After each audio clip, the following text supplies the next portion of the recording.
The time is 10 a.m. on a frigid December morning in 1849.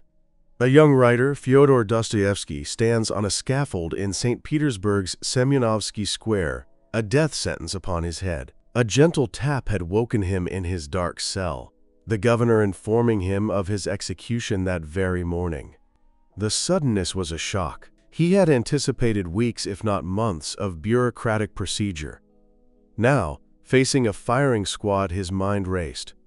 He wanted to argue, to protest the injustice. But his lips could only form a choked whisper. It's very hard to bear. It's so sudden. When sentenced to death, hope evaporates. Death becomes a certainty with a fixed appointment. In the chaos of a chase, one's mind is consumed by escape, by the possibility of life. There is no time to contemplate the finality.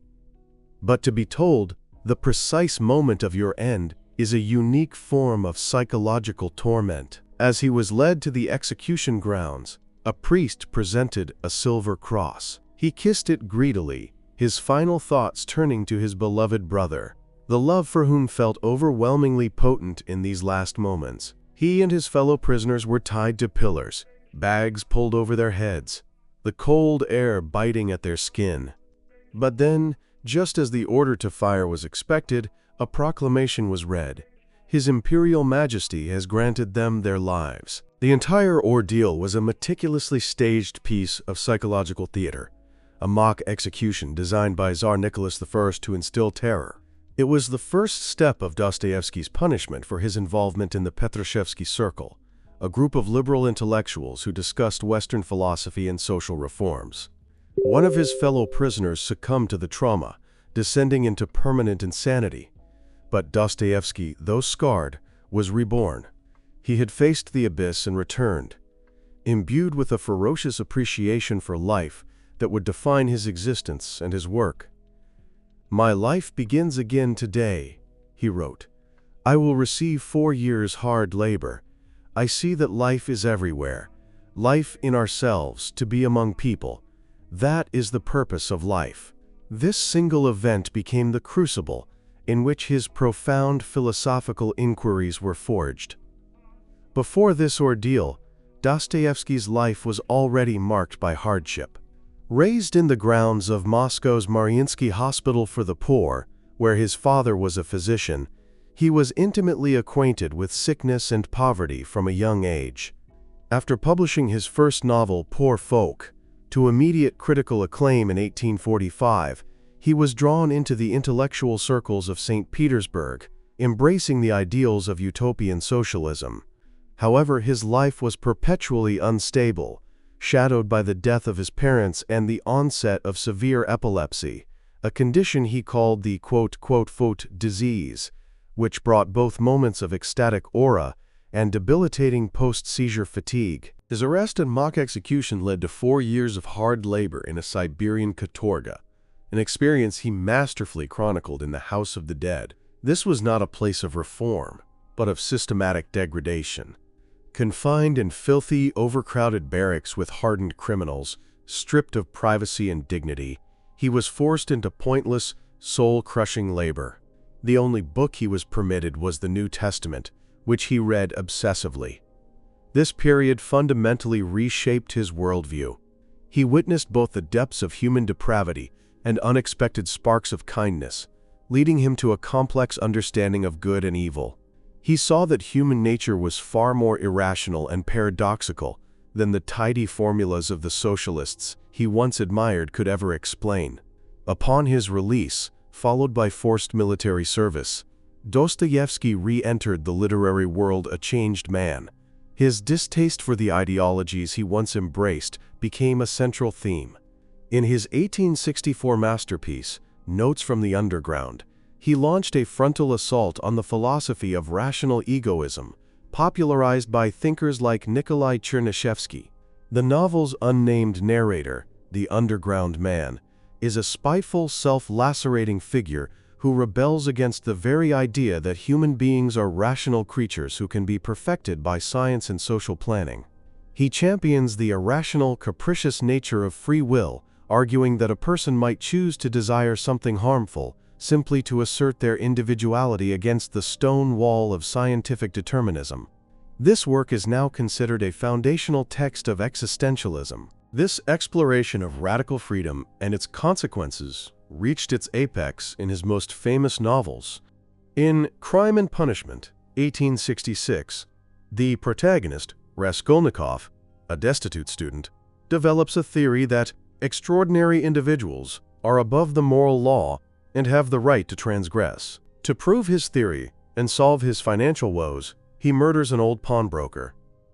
The novel is not a whodunit, but a whydunit, a masterful psychological deep dive into the devastating moral and mental fallout of his act. Raskolnikov's crime isolates him from humanity, and his intellectual justifications crumble under the weight of his own conscience. The novel is a powerful argument that true freedom is not found in lawless self-assertion, but in moral responsibility and redemption through suffering, a path shown to him by the selfless, devout Sonia. In The Idiot, 1869, Dostoevsky attempted what he called his most difficult task: to portray a perfectly beautiful man. Prince Mishkin is a Christ-like figure, full of innocence, compassion, and honesty. Thrown into the corrupt, materialistic high society of St. Petersburg, his goodness is consistently misinterpreted as foolishness or weakness. His attempts to heal and love those around him inadvertently lead to chaos and tragedy. The novel is a profound and pessimistic critique of a world that cannot accommodate radical goodness, a society that would, in his view, revile Christ himself if he appeared in the flesh. Dostoevsky's final and greatest work, The Brothers Karamazov, 1880, is a sprawling philosophical epic that encapsulates all the major themes of his life's work. The story of three brothers and their dissolute father becomes a stage for the ultimate debate about faith, doubt, and the meaning of life. Dmitri represents the sensual, passionate side of humanity, Alyosha, the spiritual and faithful, and Ivan, the brilliant, tormented intellectual. It is through Ivan that Dostoevsky mounts the most powerful challenge to religious faith ever written. In the famous chapter The Grand Inquisitor, Ivan tells a parable in which Christ returns to earth during the Spanish Inquisition, only to be arrested by the Inquisitor who condemns him for giving humanity the unbearable burden of free will. The Inquisitor argues that the Church has corrected Christ's work by giving people what they truly crave: miracle, mystery, and authority. Ivan's rebellion is rooted in the, quote, unjustified suffering of children, which he argues makes a mockery of the idea of a benevolent God and a harmonious universe. Yet, Dostoevsky provides a powerful counter-argument through the character of the elder Zosima, who preaches a philosophy of active love and the profound interconnectedness of all beings. Zosima teaches that we are all responsible for each other's sins, and that the path to faith is not through intellectual proof, but through humble acts of love and compassion. Throughout his turbulent life, plagued by epilepsy, a crippling gambling addiction, the deaths of two of his children, and constant debt, Dostoevsky never stopped wrestling with these ultimate questions.